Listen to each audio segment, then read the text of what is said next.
Hey guys, welcome back to Revived Witch. Now, I wanted to make a video talking about physical teams because everything that I see out there is just basically people saying play a magic team, physical kind of sucks at the moment. And I just wanted first to give a big shout out. I don't know who actually made this tier list. I've seen some Reddit posts as well. But Matt, I always really appreciate the people who play the closed betas and stuff like that and get as much information as they can out there for community. I think these things are fantastic. I will leave a link to this website in the description. You guys can go around. It's a really well developed website. But the one thing about all the having a select few people that actually go through all this effort is that there's only one perspective that gets put out, and then you get everyone on YouTube and stuff like that, myself included in previous games, I do it all the time. You sort of cover that information to give people the best information that there is, but then it's sort of like that becomes like the holy grail of information, and there's no pivoting room, and it becomes like an echo chamber of the same thing. So what I wanted to do here is just give my perspective on physical teams, because I actually think they're quite fantastic in the game. I'm about a day and a half in chapter 4, cruising through, had no issues with any content yet at all, so it's been quite cruisy with my physical team. And I do think in PvP a bursty physical single target team is actually going to be quite amazing. PvP is still all up in the air at the moment because everyone's at different levels. We'll have to wait till we all even out to see, but I am hedging my bets on a physical team being sort of the meta, believe it or not, in PvP, but we'll have to wait and see. But just wanted to put that disclaimer out there, not shitting on magic teams, not shitting on the people that put that information out. I just wanted to give you guys a different perspective because I think physical teams are fantastic. I don't think they're that trash. And if you want to build them, I just want to show you that there is a staple team that you can build, whether it's better than magic or not. I think for campaign, it's just perfectly fine to use physical teams. And I think PvP is going to be where the big, discrepancy, and we'll have to wait and see, and I will keep you guys updated. Sorry for the massive disclaimer. I hate people thinking I'm attacking people when I'm not. Just wanted to get that out there. Anyway, so what I want to do is I want to show you the base team that I've been using personally. So the team I've been using is with Caledonia. She's the one I rerolled for. Sinetia, I suck at her name. She's the one that we all get for free. And then I also rerolled for Selena. Solania, dude, I can't say these names, but I'll talk about a replacement for her in a minute. I wanted to look at these two as a core before I go into the next bit that I wanted to look at. So let's zoom into this point and we'll have a look at it. So firstly, between Caledonia and Sinet and the healer chick, let's just go with that. I suck at names so bad, but basically these two have a really good synergy with physical teams is what I want to get across. So when we look, we have a chaos charge skill and we also have a light charge skill over here. So we got two charge skills, which I think charge skills are probably the most valuable thing in this game because it's like a free attack. If we look at something like, for instance, A Fallen, who everyone recommends to reroll for, the reason A Fallen is so good is because she's basically got an extra skill essentially which procs off of when enemies attack, whereas the charge skills are based off your allies attacks.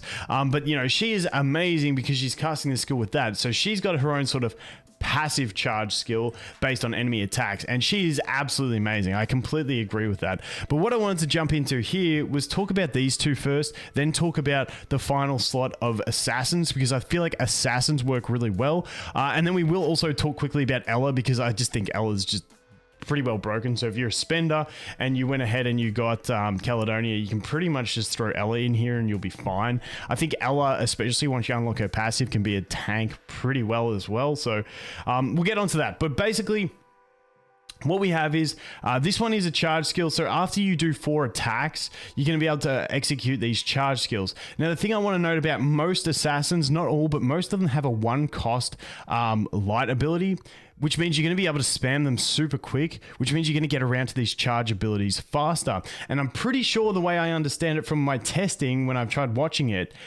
is that chaos charge skills like this one, when you use that, it actually adds to your diamond counter on the right hand side, where once you get 5 of them, you get to go into the, just go ham mode. So like the chaos charge skills, like even better for that as well. So we've both got charge skills. This one heals all allies for 12% of Caledonia's max health and reduces their damage taken by 30% for 5 seconds.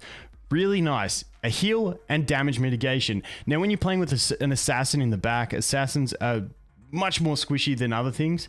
So having that blanket mitigation for them is really nice. Then we have Overwhelming, which is the Chaos ability, which costs 3. Charges forward and knocks off all enemies in its path and returns to the original position. Now, what this doesn't state is when she charges through, she knocks them, but when she charges back, she knocks them as well. So it's actually like a double interrupt CC, which is really nice. Immune to all damage and debuffs along the way, and you can actually see this in the game when she uses it. Her health bar turns from green to yellow to indicate that she is immune during that period of time. Each enemy is knocked off for 0.5 seconds and takes physical damage equal to 150% of attack. With this, I don't know how the damage is calculated, whether it's 150% on the way out and then 150% on the way back, because she does knock them off both ways. So I think it might actually be a 300% multiplier once you include running there through and running back, unless it's 75% each way. Within 10 seconds, the enemy's physical defense is reduced by 5% of Caledonia's physical defense. Every time they take damage, can stack up to 100%. Now, this pretty much every battle, I see this debuff on the enemy stacked to 20 every boss battle. So it just remains there the whole time, pretty much, the way things pan out, which is absolutely fantastic. Then we just have the passive here. Caledonia is blessed by the Sacred Beast, reducing her damage taken by 3% of her max health. For every 30% health loss, removes all debuffs on her. The 30% is cumulative, the way I understand it, meaning if she was at 100 down to 90, that's 10%. She goes back up to 100, goes back down to 90, that is now 20% cumulative lost. And then once she goes down to 80 from there, she's going to cleanse, and away you go. That's the way I understand it. So that is Caledonia. I think she's a fantastic tank for physical teams. Like I said, she's got that mitigation for your squishies to survive against AoE damage, that bit of an instant heal, some CC, and a big defense reduction. And because this hits all enemies, even if you're using a single target assassin that attacks in the back row, this is still going to apply to them. So really, really nice. Next up for the heals. So we've got a 2-cost heal here. Now, the thing I love about this team is we do have the 2 different types of auto in the game. A lot of people recommend using the one where you select the 2 abilities. I feel like that loses a bit of functionality if you can build a team like this that has the great synergy. Because what I've found on full auto, this ability is only used if someone is below 50%. So it becomes really efficient that this ability will never get used. You'll just spam these 1-cost abilities and then keep proccing your charge abilities because you're spamming these 1-costs. And then if you get into a hectic situation where someone's taking a big nuke, you will all of a sudden use this only when they're below 50%, which means it's going to double the healing. So it's really nice. You're healing the lowest for 180% of her attack. Healing increased by, sorry, not doubled. Healing increased by 50% when they're below 50%, which is really, really nice. Then we have this charge skill. Like I said, it's a chaos charge skill, so it contributes to that bar, which means you can really ramp that bar up really quickly because you're spamming these 1-costs over here. Heals all allies with bandages for 10 seconds, restoring health equal to 30% of her attack per second. Also increases attack of all allies by 24% of her attack. So this, once again, we've got 2 charge skills that we're continuously charging by spamming this 1-cost ability, and that is both are healing. One is healing over time, which is really nice, and the other one's just that burst little heal with mitigation, and then we're also getting an attack buff. And then with this one, with the charge skill, we're getting the defense break. So we're getting all the physical buffs and debuffs that you really want to bring into a team. For her passive, it's not crazy. When health falls below 50%, removes debuffs and restores 25% of max health. Can only be triggered once per combat. I think this could come into play for, like, you know, free-to-play PvP. You could put her in the back row so that she can tank assassins, essentially, and she's got that extra 25% heal plus the cleanse. So I think she's going to be like a handy little back row for PvP. We'll have to wait and see how that unfolds. Then over here, now what I want to show you here is I want to do a side-by-side on this one. Actually, I'm going to drag this chick over because she Nocturna, she's basically a straight replacement for this. I don't think AoE is as important as single target, me personally, but I just wanted to go through these 2 because I have been using the Archer. If I could, I would have rathered get this chick, because she just looks insane to me. I think she's the S tier. Me personally, I would put her in the S tier for assassins, and I'd put her in the A tier. But you know, I could be proven to be wrong. This is just my opinion. But what I wanted to look at is these two side by side, because they are essentially the same when we look at it. So when we look here, this one attacks all enemies 3 times, each time dealing damage equal to 30% of attack. This one's the same, except it's 36% of attack. So this one actually has a higher multiplier. Now, before we go too far, I want to jump over here. Now, I don't know how true this will be, but I did go ahead and do some calculations if I can find the actual tab that I did it in. Okay, there we go. I must have closed the windows, but basically this says don't trust these numbers yet, so they may be a little bit off, but it's the best thing that I've got to look at max ascension, max level. You can see her attack sits at 1500 and her attack sits at 1367. May change a little bit, but that's about an 8% difference. However, we do have that nice little like 6% 3 times, so we've got that 18% increase on the base multiplier, which is really nice, which actually brings her basic attack quite in line with this basic attack, which I really do like. Now, when we look at the chaos attack, same cost. This one is just basically this, like this one absolutely shits on this ability. Like, there's no doubt in it. But for me, especially for PvE, the most important thing is having that one cost ability. If you can just have the one cost and then we used overwhelming a ton, it's pretty much fine. Like, this one is nice, but I don't think it's necessary. And like I said, in PvP, I don't think the AoE is going to be the thing. I feel like the single target burst is going to be the option. So I feel like this is a really perfectly good option for free-to-play players. You know, if you rerolled and you wanted to do a physical team, you got Caledonia and Nocturna, you're pretty much set to go to just cruise through basically with the same team that I did.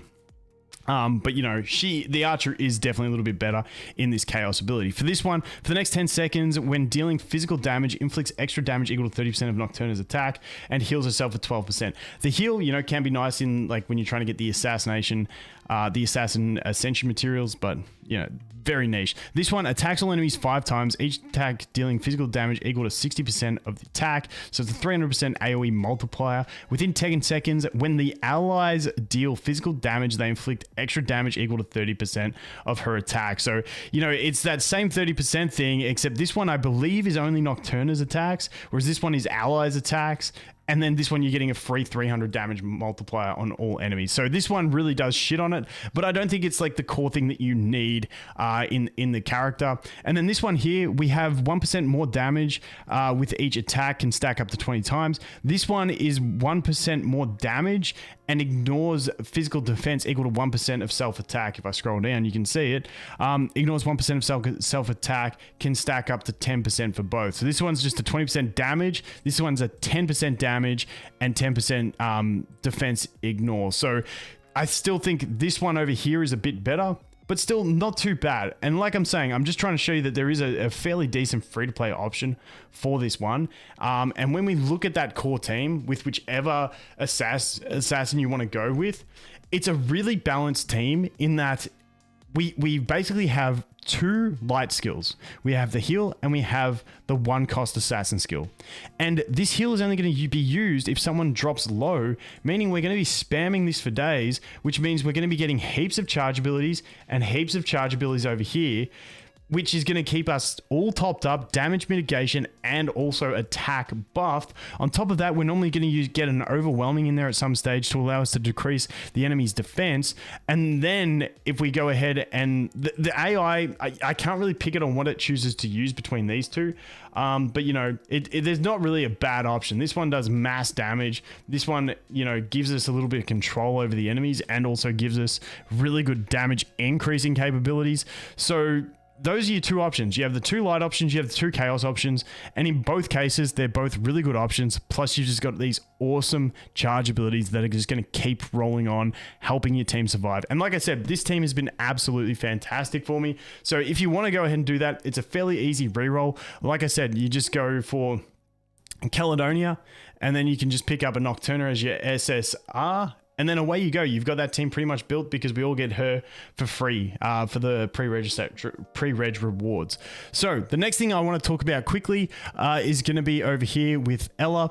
I just think Ella's just completely broken. She definitely, I think she earns S tier in every category of the game. It's just really strong. You only need to use this ability once. It does cost 5 chaos, but she transforms. She gets massive buffs.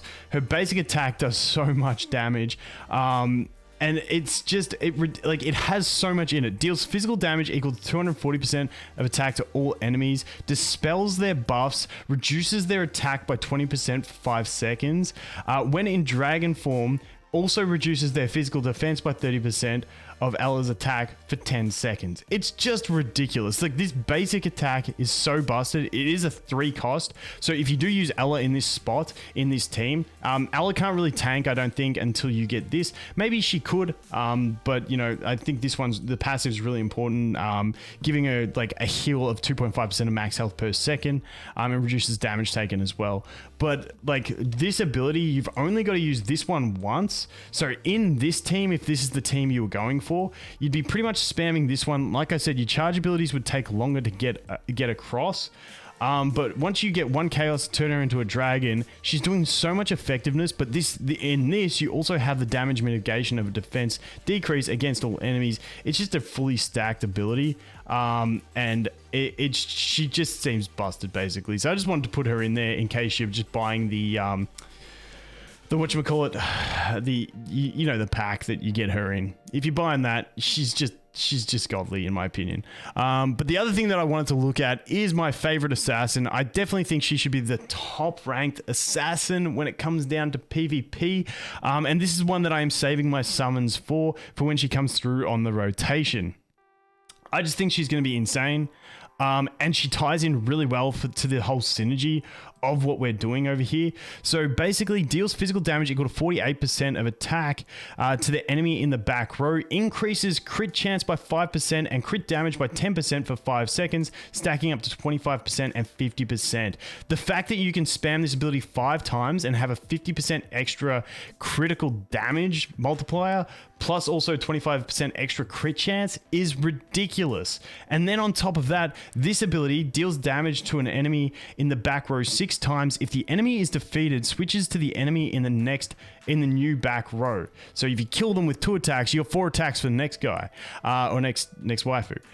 The first attack deals physical damage equal to 60% of her attack, and each subsequent attack attacks damage is increased by 10%. Now, I'm not sure on the actual calculation of this, whether it means the first one's 60%, then 70%, then 80%, or whether it means the first one deals 60% of her attack, and the next one is effectively 66% because it's 10% on top of what that original damage was.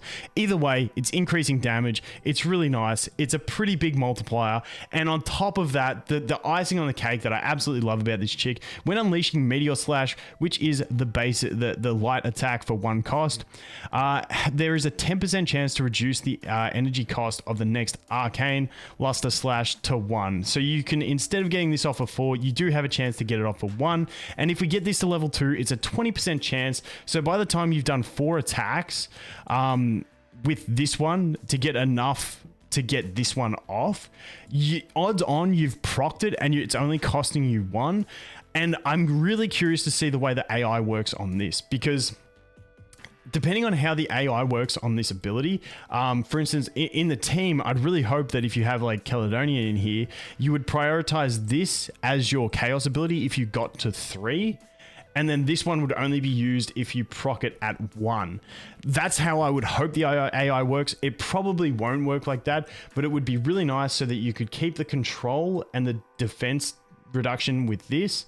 And then this one, when you proc it, you basically get it for just 1 cost, which is ridiculous.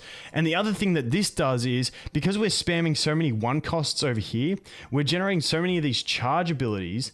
And because this charge ability is going to increase your diamond thingy where you got to do 5 chaos abilities, we're generating that super quick. Then we get a proc where you almost get a free chaos ability in between that, and you will go into the go ham mode so quick. And I just think this team has like a real amount of potential for free to play. And I say free to play in the sense that if you just rerolled for like you can reroll to try and get the 2 URs, it would take way too long in my opinion. But if you reroll for Caledonia and then save your summons until Akasha comes round on rotation, which is essentially what I'm doing. I've started saving my summons now and I want to get her because I think this is going to be a ridiculous team. But sorry for the long ass video. I just wanted to, I'm very passionate about physical teams in this game because I think they're really cool and I think the characters look 10 times better personally. So I really wanted to just cover it. Like I said, let me know your thoughts if you're testing physical teams. Like I said, I'm cruising through the game at the moment. My one problem is that I don't have enough time to play it manually. So the exploration thing's just actually eating me up alive at the moment. But, you know, I'll find some time on Sunday and we'll be able to do it. But anyway, guys, let me know your thoughts on physical teams. Everyone's just going to say physical sucks, magic's better. But hey, I got a chick with a Pegasus, man. I got an archer chick. So I'm big chillin'. Anyway, guys, thanks for watching. Hope you have an awesome day and I look forward to seeing the next one. Cheers.